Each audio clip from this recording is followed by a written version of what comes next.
What it do, reality crew? It's your main man, Reality, and I'm back with another video, y'all. Hey, we back again, y'all.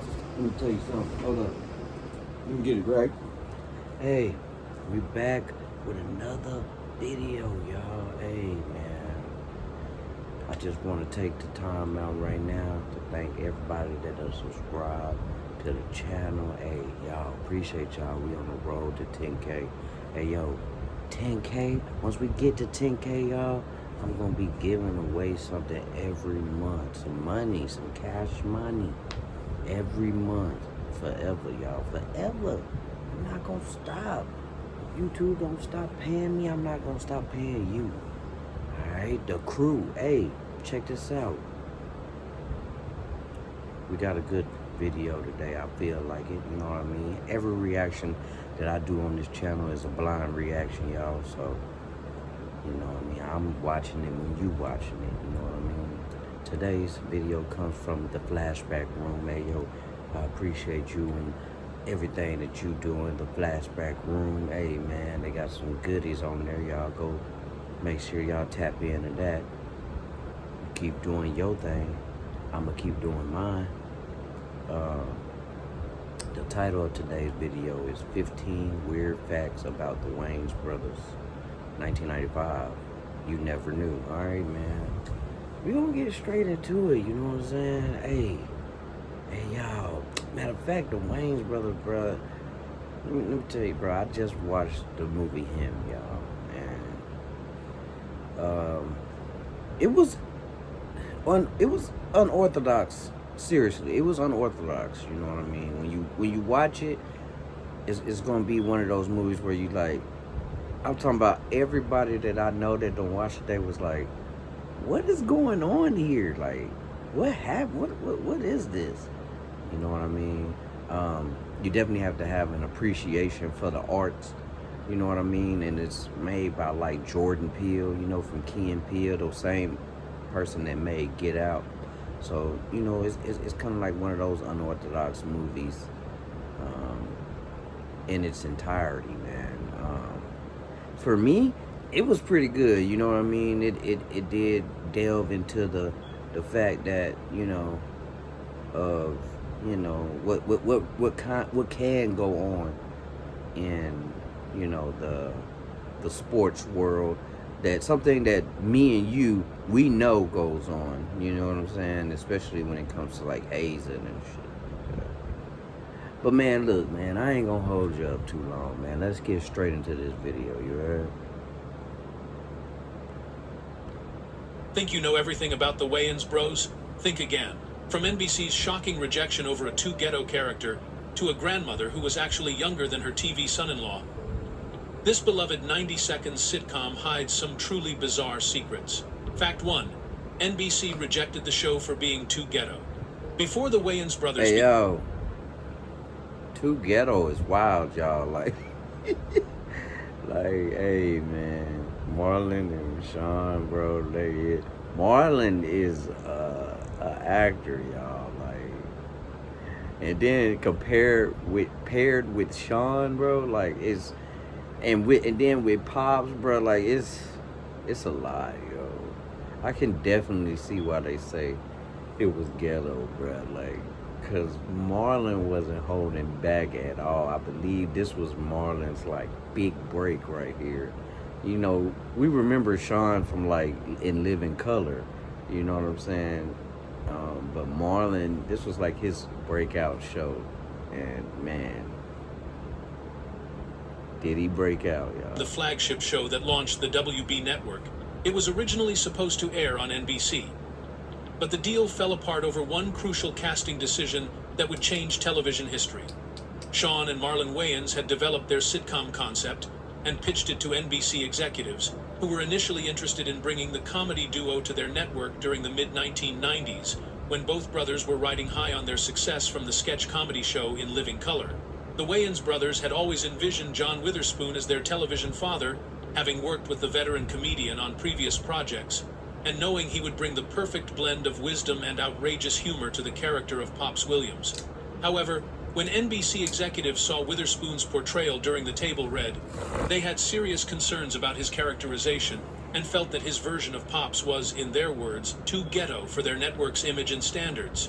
Instead of Witherspoon, NBC wanted the show to cast Danny Glover, the respected actor known for his dramatic roles in films like Lethal Weapon, to play the father figure in a more subdued and network-friendly manner. Having Danny Glover as Pops, man, would have brought a more serious tone.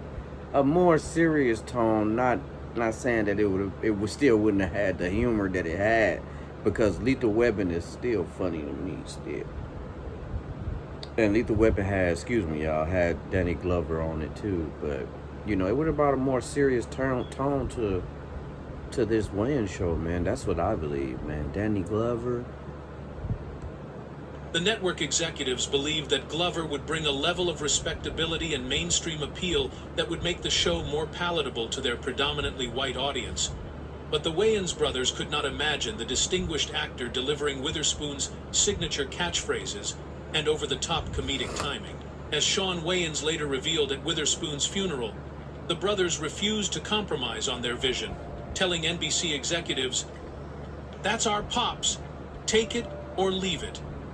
They couldn't picture Danny Glover yelling Witherspoon's iconic line, "Come in here, I'm getting too old for this mess," with the same hilarious intensity that made the character so memorable. NBC ultimately passed on the project, but this rejection turned out to be a blessing in disguise when the WB picked up the show and made it their very first original series. Fact 2. First show to launch the WB network. The Wayans brothers holds the unique distinction of being the very first television program to ever air on the WB television network, making it the literal birth of an entire broadcasting company that would go on to define teen and young adult entertainment for over a decade.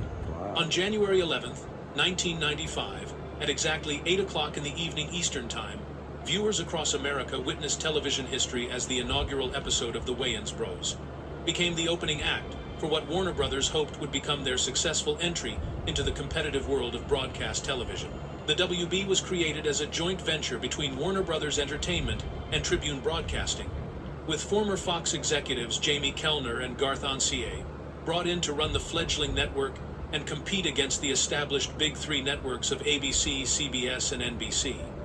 The network's launch strategy was intentionally modest, starting with just one night of programming per week and gradually expanding their schedule as they built an audience and developed more original content.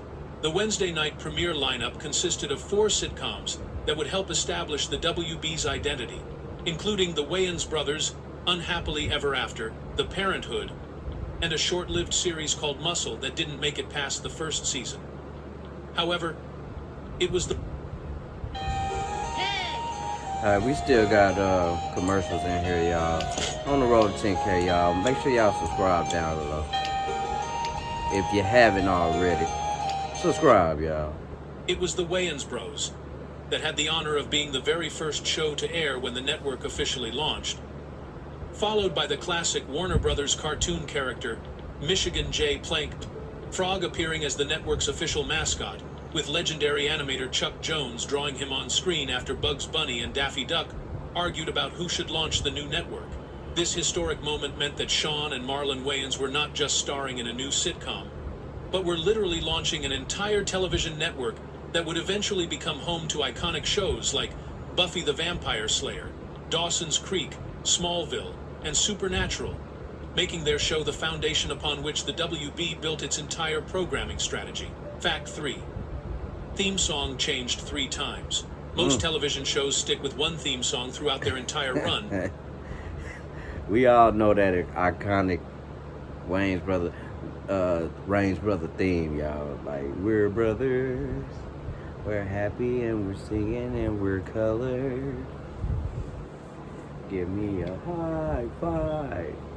You know, that was the beginning of it, y'all. And just that right there, y'all. That was funny, bro. Like, man, that was funny, y'all. That was pretty good right there. I mean, you can definitely see that ruffled some feathers. You know what I mean, in the TV production world. You know what I'm saying? Like, bro, that was unauthorized, but it was funny, bro. But the Wayans Bros went through 3 completely different musical introductions during its 5 seasons, creating one of the most unusual theme song histories in sitcom television. The show's musical journey began with what many fans consider the most memorable and iconic choice, using the instrumental version of A Tribe Called Quest's Electric Relaxation from their 1993 album Midnight Marauders during the first 2 seasons. From 1995 to 1996, this hip-hop classic, which sampled jazz organist Ronnie Foster's Mystic Brew, gave the show a smooth, laid-back vibe that perfectly matched the urban New York setting and the brothers' street-smart comedy style, making the Wayans Bros the first sitcom in television history to feature a well-known hip-hop track as its official theme song. The choice reflected Sean's background. I really wish that y'all could see some of these shows, yo. Like, some of these shows that they showing on here, man, I remember, you know, and man, they were so funny, yo. So funny, man. Marlon is a character, yo. And the people that they had with them, yo, they just paired them real good. You know, most of the people came from like in living color and stuff, so we already knew them and stuff. But still, with every new actor that came on to set, you know what I'm saying, it was paired really well with Sean and Marlon. As a former DJ, and both brothers' deep connection to hip-hop culture, setting the tone for a show that would consistently embrace contemporary urban music and fashion throughout its run. However, when the 3rd season began in 1996, viewers were shocked to hear something completely different during the opening credits. The show had switched to an extremely brief 4-second hip-hop beat that was so short it barely qualified as a theme song, creating an awkward and abrupt musical transition that left many fans confused about the sudden change in the show's musical identity. For the final 2 seasons, which aired from 1997 to 1999, the show settled on a 3rd and final theme song, this time featuring a regular hip-hop instrumental beat that was actually produced by Sean and Marlon Wayans themselves, in collaboration with actor and musician Omar Epps, who was best known for his roles in films like Juice and Higher Learning, and would later star in the medical drama House. Imagine being able to build an app with your name on it, just by thinking about it. Meet Base 44, a complete AI creator. Fact 4. Marlon still gets paid for Batman movie he never made. In one of Hollywood's strangest contract situations, Marlon Wayans continues to receive residual checks decades later for playing Robin in a Batman movie that he never actually appeared in, creating a bizarre financial arrangement that highlights the complex world of movie industry contracts. When Marlon was just 19 years old in the early 1990s, he auditioned for legendary director Tim Burton and was officially cast to play Robin the Boy Wonder in Batman Returns, the highly anticipated sequel to Burton's successful 1989 Batman film starring Michael Keaton as the Dark Knight. Burton and the screenwriters had originally planned to introduce Robin as an adult mechanic character in Batman Returns, and Marlon was excited about the opportunity to become one of the first black actors to play a major superhero role. If you remember that movie, they had a character, Robin, on there that looks sort of similar. He was a white guy, but if you believe me, he looks sort of similar to Marlon. So that's not far-fetched for me. I can understand. Big budget Hollywood film. The production team was so committed to including Robin that they had already designed costumes, built sets, and even created action figures for the character before filming began in September of 1991. However, as the script development continued, the filmmakers realized that Batman Returns was becoming overcrowded with new characters, including Michelle Pfeiffer's Catwoman and Danny DeVito's Penguin, and they made the difficult decision to cut Robin from the story entirely to give more screen time to the villains. Despite never filming a single scene, Marlon had already signed his contract and was paid his full salary of $100,000, which was a significant amount for a young actor at that time.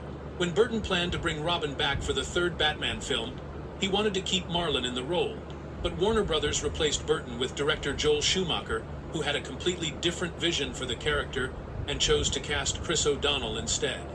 As Marlon later explained in interviews, I was Yeah, that cast, Chris O'Donnell I was guy. paid and everything.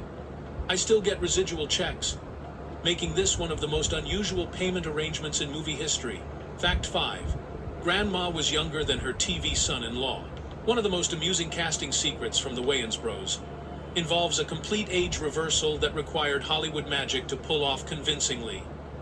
As Jeanette Dubois, who played the cantankerous Grandma Ellington, was actually 3 years younger than John Witherspoon, who portrayed her television son-in-law, Pops Williams. This strange situation meant that the show's makeup department had to work overtime to transform the relatively young Dubois into a believable elderly grandmother who could realistically be the mother of Pop's deceased wife.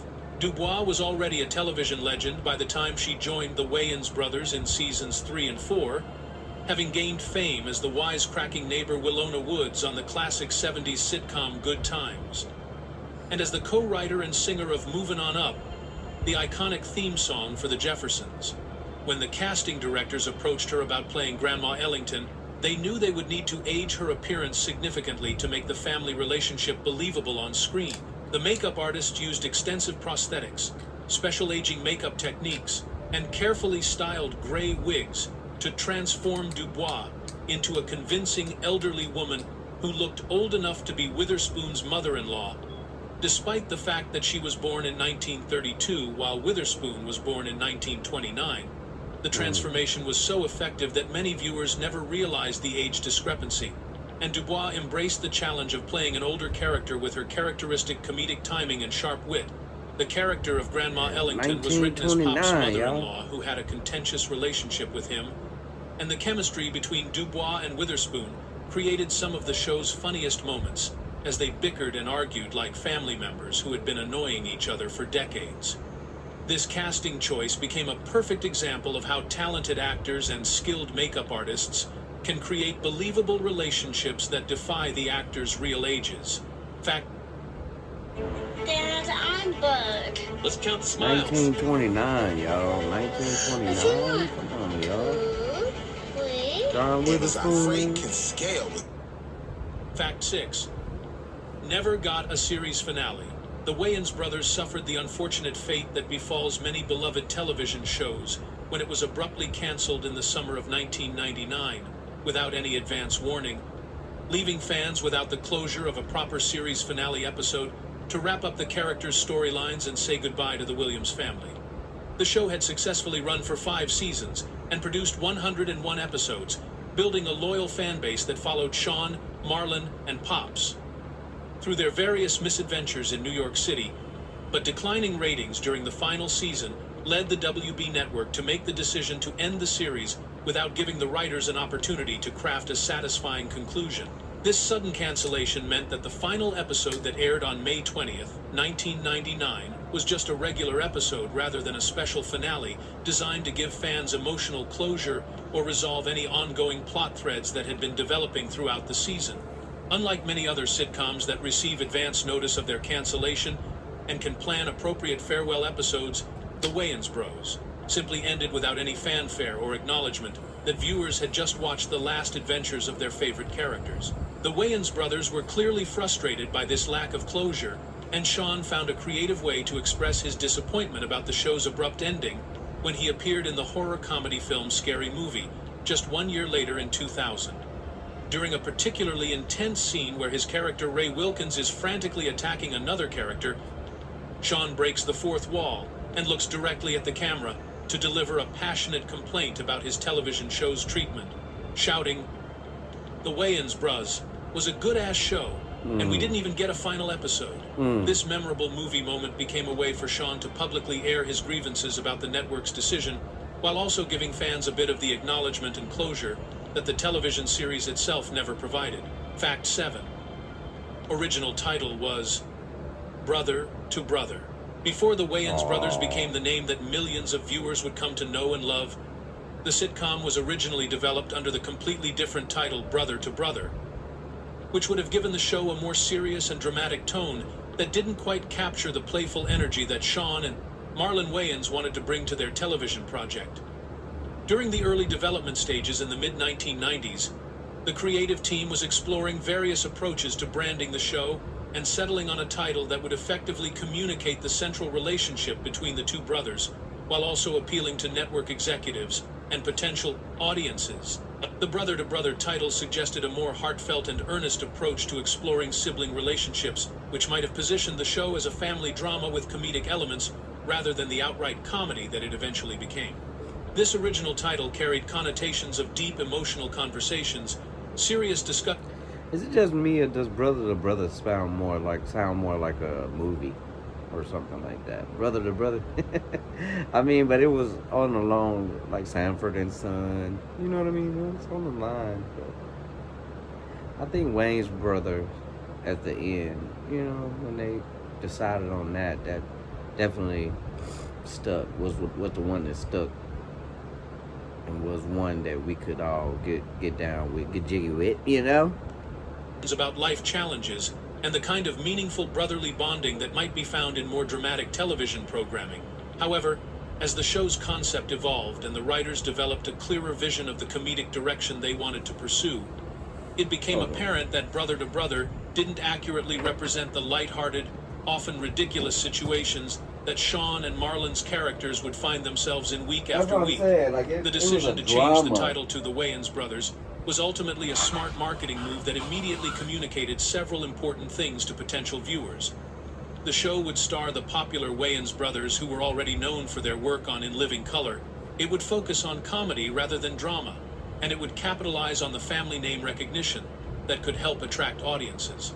This title change also allowed the show to embrace its identity as a vehicle for the Wayans brothers' specific brand of humor, rather than trying to be a more generic sibling-focused sitcom. Fact 8. The opening has a fake out theme song. The Wayans brothers featured one of the most cleverly designed opening sequences in sitcom history, using a brilliant fake-out technique that tricked viewers into thinking they were watching a completely different kind of show before revealing the real opening credits in a surprising twist that perfectly captured the brothers' comedic style.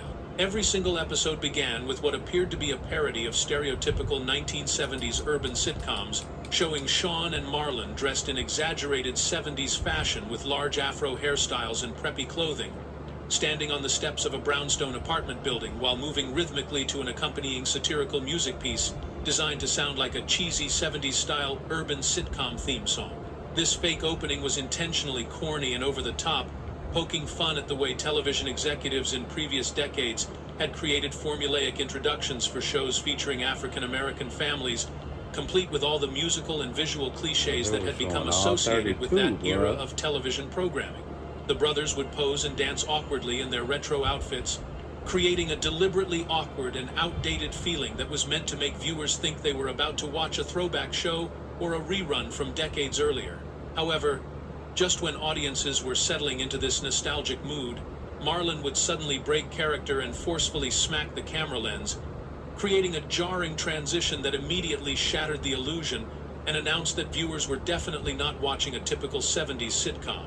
This camera smack served as the signal for the real opening to begin, which showed the brothers in their normal 1990s clothing trying to help an elderly woman who had just been hit by a bus, before the scene cut to show both brothers sitting inside the bus with the actual show title appearing underneath them, creating a much more contemporary and edgy introduction that matched the show's actual tone and humor. Fact: never start a lawsuit after a car accident. There's a much easier way you could receive a major cash payout without suing, without Fact 9. If y'all remember that grandma getting hit by the bus, y'all, if that wasn't part of your childhood growing up, was the grandma getting hit by the bus, y'all. Come on now. Let me know down below, y'all, if that was part of y'all childhood. Trends in some markets. In a remarkable achievement that television historians often overlook, the Wayans Bros managed to outperform one of the most popular sitcoms in television history by consistently beating Friends in the ratings in several major television markets, though this impressive accomplishment never received the recognition or media attention that it deserved. According to Marlon Wayans, who revealed this information during interviews years after the show ended, the Wayans brothers regularly defeated NBC's flagship comedy Friends in head-to-head competition in various cities across the United States, including the significant Atlanta market where the show had developed a particularly strong following among viewers. This ratings victory was especially remarkable considering that Friends was one of NBC's most valuable properties during the 1990s, featuring an ensemble cast of 6 young actors who had become household names and cultural icons, while the Wayans Bros was airing on the much smaller and newer WB network that had far fewer affiliates and significantly less promotional power than the established NBC juggernaut. The fact that a show on a startup network could compete with and sometimes surpass the viewership numbers of one of the most heavily promoted and widely discussed sitcoms of the decade demonstrated the genuine popularity and cultural impact that the Wayans brothers had achieved among its target audience. Despite these impressive ratings victories in multiple markets, Marlon Wayans has expressed frustration that the show never received proper credit for this achievement from television industry publications, entertainment media, or network executives who seemed reluctant to acknowledge that a relatively new show featuring African-American comedians could successfully compete with mainstream programming. As Marlon later reflected on the show's impact, "They never credited us with being the premier show of the WB network and never gave us credit for often beating NBC's #1 hit Friends in many markets, including Atlanta, but what we did get was the respect and love from our audience." Fact 10. Mother character never appeared on screen. One of the most unusual creative decisions in the Wayans Bros was the complete absence of the brothers' mother throughout the entire 5-season run, as this important family member was frequently mentioned in conversations and storylines, but never once appeared on camera, creating a mysterious presence that became a running joke among fans and added an extra layer of comedy to the family dynamics. While viewers regularly saw Sean, Marlon, and their father Pops dealing with various situations and conflicts, their mother remained an invisible figure whose influence was felt through dialogue and references, but whose physical presence was deliberately kept off-screen by the show's writers and producers. This decision to keep the mother character unseen was particularly interesting because she was clearly an active part of the family's life, with episodes featuring storylines that revolved around Pops' marriage and the brothers' relationship with their parents, including situations where Sean and Marlon suspected that Pops might be cheating on their mother, or episodes that dealt with family disagreements and household issues that would naturally involve both parents. The writers created numerous opportunities where it would have been logical and expected for the mother to appear, such as family gatherings, important conversations, or moments of crisis, but they consistently chose to keep her presence implied rather than shown. This invisible mother became one of the show's most distinctive running gags, similar to how other sitcoms have used unseen characters to create mystery and humor, such as Norm's wife Vera on Cheers or Wilson's face on Home Improvement. The absence somehow made the family jokes even funnier because viewers had to use their imagination to picture this important family member who was clearly influencing the household dynamics and relationships, but remained perpetually just out of view. I do remember that. You know, that was one of the things that stuck out to me about the show was that it had a more fatherly approach, you know what I'm saying, as to a motherly, you know, as to real life, you know what I'm saying. Like I said before, Sanford and Son was one of those ones, you know what I mean, where it was one of those things to where you was like, okay, yeah, the dad is in the house, something to look up to, you know what I'm saying. Wow, dads are being actively pushed out of the home at this time, you know what I'm saying, 1995, you know what I mean, and it was just a good thing to see that the dad was there still in the life, and then on top of that, mom was still around, you know what I mean. She just had a funny character, and it actually made it funny. They actually made that part funny too, you know, in the Wayans brothers. You know, they actually made that a part of the joke, and it was actually funny. They was like, yeah, you know, mom wouldn't play that and all that stuff. So yeah, man, it worked out. But like I said, around that time where fathers were being pushed out of the home in reality. You know what I mean? We still had the Wayans brothers to go back to and be like, okay, well, you know, I see it happen sometimes. Sometimes the mother's not there, sometimes the father's not there, but one of them there, somebody there. You know what I'm saying? So, you know, it was a nice touch to that. You know what I mean? Kind of like a duality mindset. You could say that. You know, it was kind of like duality because you got father on screen, but not in real life. A unique comedic element that distinguished the Wayans brothers from other family-centered sitcoms of the era. Fact 11. Location moved from Harlem to Rockefeller Center. Between the first and second seasons of the Wayans Bros, the show underwent a dramatic geographical shift that completely changed the setting and atmosphere of the series when Pop's joint restaurant and Sean's newsstand were relocated from their original Harlem neighborhood, fictional Niedermeyer building located in the heart of Rockefeller Center in Midtown Manhattan. This major change in 1995 moved the characters from the uptown community environment of Harlem, which had provided an authentic urban neighborhood feel with local customers and familiar surroundings, to the busy commercial district of Rockefeller Center, one of New York City's most famous business and entertainment complexes. The relocation meant that instead of operating in a standalone restaurant where Pops had hired Marlon and a cook named Benny during the first season, the family businesses were now housed within a large office building alongside other commercial tenants, creating new opportunities for storylines and character interactions.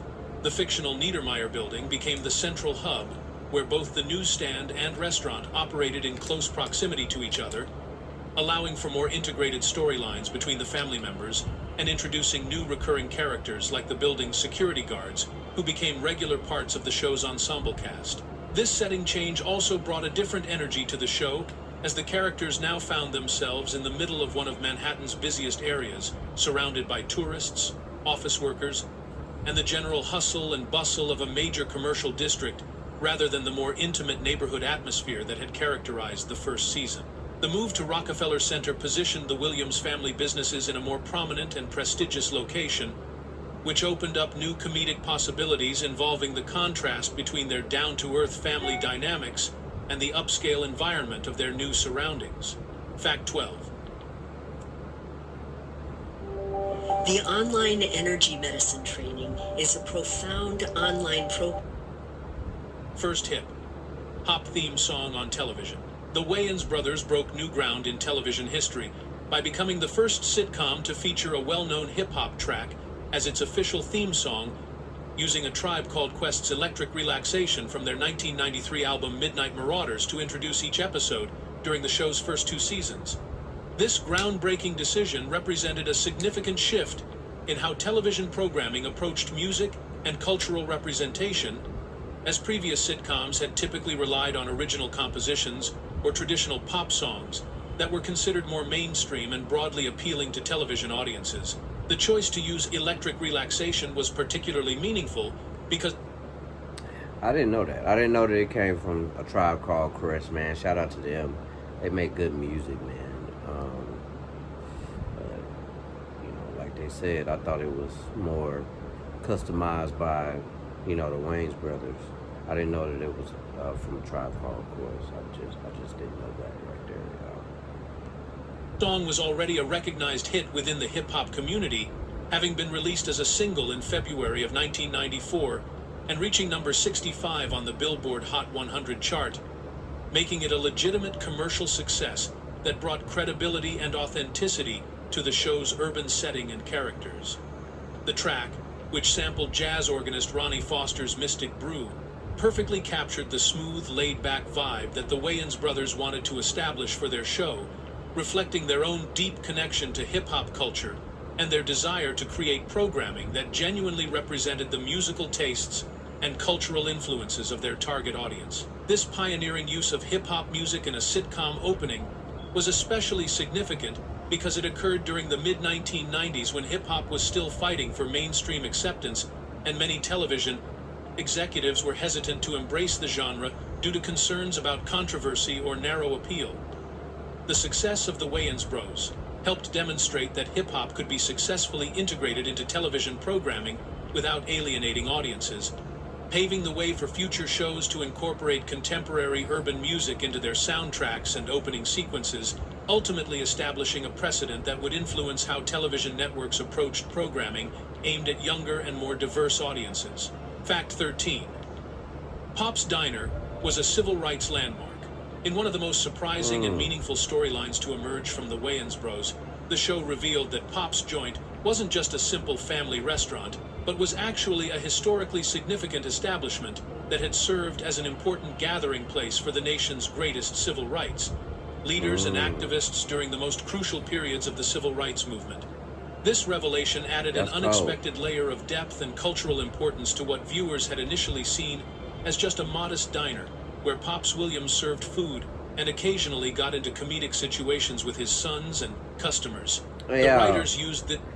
Let's not say food. Let's say not so good food, y'all. You know what I mean? Like, everything was... If y'all remember, man, everything was all busted and disgusted in there. I don't understand how people were... I think the coffee was the only thing that was good. And even that was kind of stale sometimes. Like, Pop's Diner, it wasn't really that good from my understanding. You know what I mean? Everything that they served was disgusting.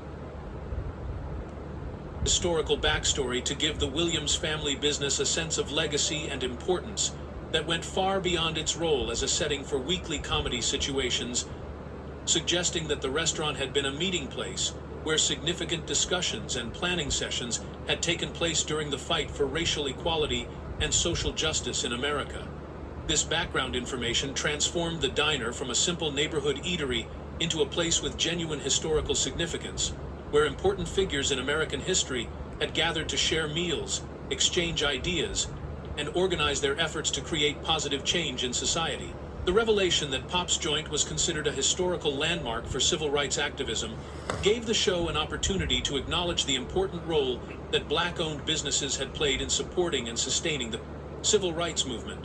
When restaurants, barbershops, and other community gathering places served as safe spaces for activists to meet and organize their efforts. This storyline element allowed the Wayans brothers to honor this history while maintaining its comedic tone, showing how ordinary family businesses could have extraordinary historical significance and demonstrating that the Williams family's restaurant was connected to something much larger and more important than daily comedy routines, giving viewers a greater appreciation for the cultural heritage and historical importance of the fictional establishment. Fact 14. What if you were prepared for all those interview curveballs? I got some pills, y'all. Don't worry about it. Don't worry about me. I got some Working pills, title y'all. originally on NBC schedule.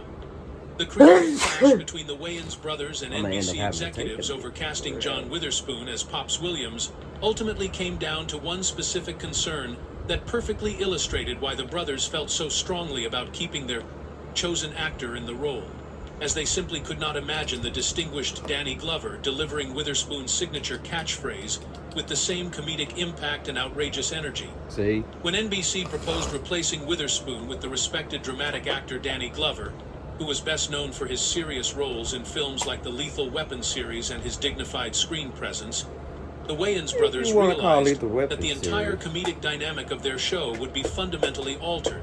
The specific moment that crystallized their decision came when Sean and Marlon tried to picture Danny Glover yelling John Witherspoon's most memorable line at them during one of the show's typical father-son confrontations, shouting, "Come in here, I'm getting too old for this mess," with the same explosive energy and perfect comedic timing that Witherspoon brought to the character. The brothers understood that while Glover was undoubtedly a talented and respected actor, his natural dignity and dramatic training would make it nearly impossible for him to deliver the kind of over-the-top, cartoonish performance that made Pops Williams such a hilarious and memorable character. Witherspoon's ability to transform this simple phrase into a running gag that perfectly captured Pop's exasperation with his son's antics was central to the show's humor, and the Wayans brothers knew that replacing him with a more serious actor would fundamentally change the tone and comedic energy of their family dynamic. This realization strengthened their resolve to fight for Witherspoon, even though it meant walking away from the security and prestige of an NBC deal, because they understood that the success of their show depended on maintaining the specific brand of outrageous family comedy that only Witherspoon could deliver. Fact 15. Show had licensing issues with theme song. When the Wayans brothers made the transition from broadcast television to home video and streaming platforms in the 21st century, fans who purchased DVD collections or watched episodes online discovered that one of the show's most beloved elements had been quietly removed due to complex music licensing issues that Warner Brothers was unable to resolve.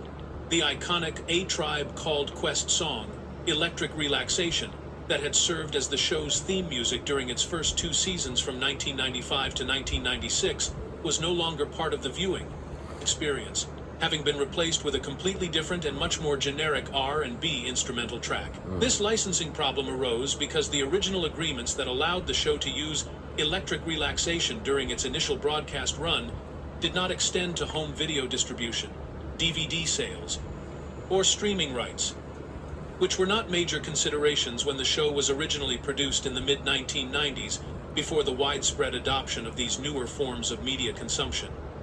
When Warner Brothers attempted to secure the necessary rights to include the A Tribe Called Quest track on DVD releases and streaming services, they discovered that the cost of obtaining these expanded licensing agreements was prohibitively expensive, or that the rights holders were unwilling to grant permission for these new distribution methods. The replacement theme song that appears on DVD collections and streaming platforms lacks the cultural significance and musical quality of the original A Tribe Called Quest track, creating a noticeably different viewing experience for fans who remembered the show from its original broadcast run. This situation became particularly frustrating for longtime viewers who associated Electric Relaxation with their memories of the show and felt that the generic substitute music diminished the authentic hip-hop cultural atmosphere that had been such an important part of the Wayans brothers' identity and appeal during its groundbreaking run on the WB network. All right, y'all. That was the end of the video, man. And let me say something, man. For the flashback room, man, that was a great narration of the video, man. It really seems like a good paper that you write for like a college essay. You gave a great summary, you know what I mean? But I don't think it gave it enough justice of how funny that show actually really was, you know what I mean? The Wayans brothers was comedic genius, you know what I mean? At times, you know, Marlon, nobody could duplicate the type of comedy that the Wayans brothers was giving. You know what I mean? Nobody could duplicate that because it was just unorthodox, like I say. That's my word for it. So, you know, shout out to the Wayans brothers, man. And shout out to Marlon for still going hard for the family. You know what I'm saying? Because like I said, the movie Him was one of them ones, you know what I'm saying, that I say that you can't really watch it more than one time. That's how I feel. It's one of them movies that's good to go out and see. You know what I'm saying? And be like, ugh, you walk out and it's something that you could talk about. You know what I'm saying? But I don't think you just want to study that movie. You know what I'm saying? And it's like a classic. It's like a cult classic. I don't know, man. One time is enough for me. You know what I'm saying? I don't want to see any more of that. I don't want to be associated with that. You know what I'm saying? Like, it was that gory, y'all. Like, it really was. But also, on top of that, it was a good movie. You know what I mean? Marlon did his thing there in a more serious acting role. You know what I mean? That we're probably not used to seeing Marlon in. But I remember a few movies that Marlon did that were kind of serious, you know what I mean? So he's a well-rounded actor in my opinion, you know what I mean? But that was 15 weird facts about the Wayans Brothers show that we probably didn't know, man. It was some gems in there that I just didn't know myself, you know what I mean? So yeah, man, it's another one down in the books, y'all. If y'all made it this far, man, make sure you like, comment, and subscribe, y'all. Hey, and I'll see y'all in the next one, man. Happy camping, y'all.